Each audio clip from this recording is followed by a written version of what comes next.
In fact, it's been years now since I've had a drink, and it still kind of tortures me. Years later, as we got to know each other better, I realized that the same impulses that governed her alcohol non-consumption were at play in her devastating dating history. She went after men with the same single-mindedness and intensity of an Amazonian spear fisherman. And the men responded exactly the way I imagine the fish do. The few that she managed to spear were very short-lived, usually just hookups.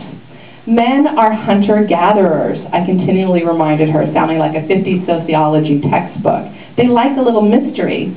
Victoria, however, seemed absolutely incapable of holding back when someone caught her fancy. And everyone caught her fancy. She was able to read romance into everything and everyone. Even the postman could be a viable suitor. After all, he brought her letters and packages every day. Things reached a feverish peak when it became clear that she was getting to the age when the window on baby-making was rapidly shutting and there was no candidate for fatherhood in sight.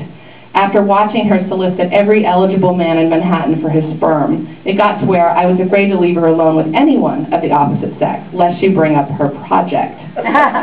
She visited my family over Thanksgiving one year under strict instructions not to bring it up. In the morning, I discovered she had hooked up with my brother. Well, you just said I couldn't ask for a sperm, right? He didn't say I couldn't sleep with him. She at least had the dignity to look a little sheepish. Her quest for reproduction took her to far and unexpected places. She solicited every gay friend, old school chum, and ex-flame's best friend, which I always thought was a little sketchy since they were going for it the natural way. The search culminated with a man she met on a culture trip to Cuba.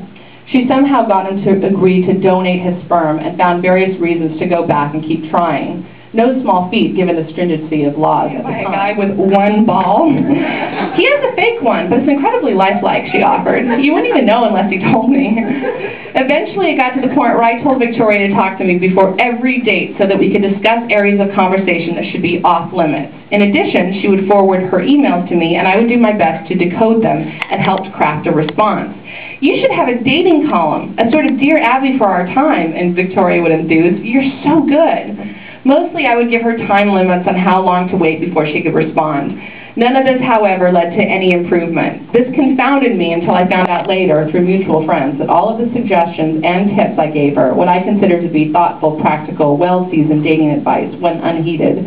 No matter how many times I instructed her to let the guy make the first move, I would hear otherwise, like the tale about her trying to talk a man she had just met at a wedding into pulling over into a motel during the drive back. I threw up my hands after a failed relationship with a guy who founded one of those internet travel sites. It's never going to work if you don't listen to me, I'd holler. It's okay, she assured me, after the guy cheated on her with his ex-girlfriend. I told him that I would forgive him if he gave me the gnome. She holds this souvenir, a garden gnome from a travel site's advertising campaign, among her other treasures. Early Ramones tickets from the 80s, original scribbles from her old friend Andy Warhol, and Jonathan Larson's notes from early drafts of Rent. Victoria definitely has a taste for knickknacks. That's a child. And the one-balled Cuban also has a child, too, so all's well that ends well. Anyway, I'll be happy to take some questions if you have any. Yes? Are you going to write a novel? I think I will, actually. I've been asked that a lot lately. I did sign a 2-book deal when I proposed this book, and it was left sort of open as to what I could write. And I have to say, after writing about myself for a long time, I'm sort of eager to dive into characters that have nothing to do with me. You've got a lot of characters. Thank you. Anyone else? Yes? Acting is one challenge, writing is another. What did you discover about yourself in writing? Oh, a lot. I think the most important thing that I discovered was that I could start something and finish it. And that was really important for me. I mean, it was a really daunting process. I've always been really professional when it comes to my acting career. You know, I mean, if anyone says, you know, you have to be on set at this time, I'm always there. But it was always very hard for me to have the same diligence when it came to writing. I think mostly just because I didn't define myself as a writer, and it was almost like I didn't give myself permission. It always seemed like confidence, I think, to be a writer. Because if if you just edit yourself before you get it down on paper, then there's nothing to, you don't have anything. You have to be able to write poorly in order to write well, I think. Yeah. Yes. Besides Salinger, what are some authors that inspire you? Well, I loved Salinger when I still love Salinger, but I mean, he was really one of my first loves. You know, I think Salinger was so important because he came in a moment where you kind of go from a certain kind of book, a kind of young adult book, to a real book, you know. I mean, even though I think a lot of people that are younger relate to his writing, I think he's a real writer. I think he's masterful.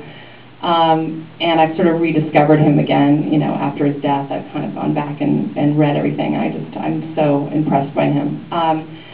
Other writers, I love a writer named Sigrid Nunez. She wrote a book called A Feather on the Breath of God and The Last of Her Kind.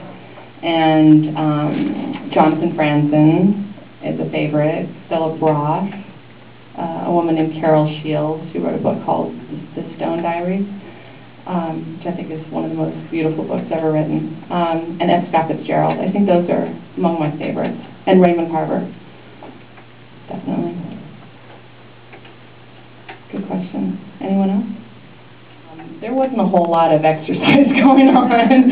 You know, I've always, like I said, I've never been a particularly attractive pregnant person, but I've also just never been a very active pregnant person. You know, there's some women, and you know, God bless them, who just feel like, you know, that's my natural state, you know, and I just never felt like that. It felt completely exhausting. So, I mean, it was pretty much all I could do to get out of bed in the morning. I tried a couple yoga classes. I tried to walk. I mean, that was really pretty much all I could manage, was just, you know, to just walk, because it was just so difficult. I mean, twins is like double everything, you know, the hormones, and I was so puffy and tired. And so I think all of the exercise really came. I started working out, I think, probably 2 weeks after they were born. And it was great. Like, once you get your body back, and once your body belongs to you again, it's pretty exciting. Anyone else? Oh, you're a shy lot.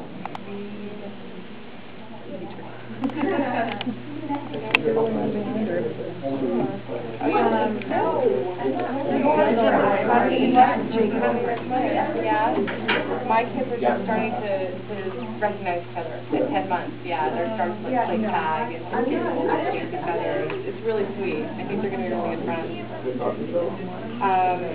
It's like battle. They're only 10 months, but they're starting to.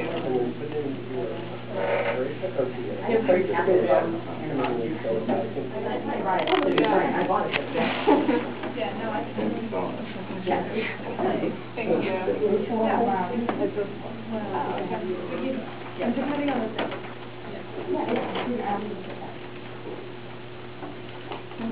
I like when we're like, oh, it's so So they were all clustered in one crowd. Yeah, these are all booksellers. Oh, okay. Here you go. The crazy customer in Seattle, they missed you and Bill. I don't know.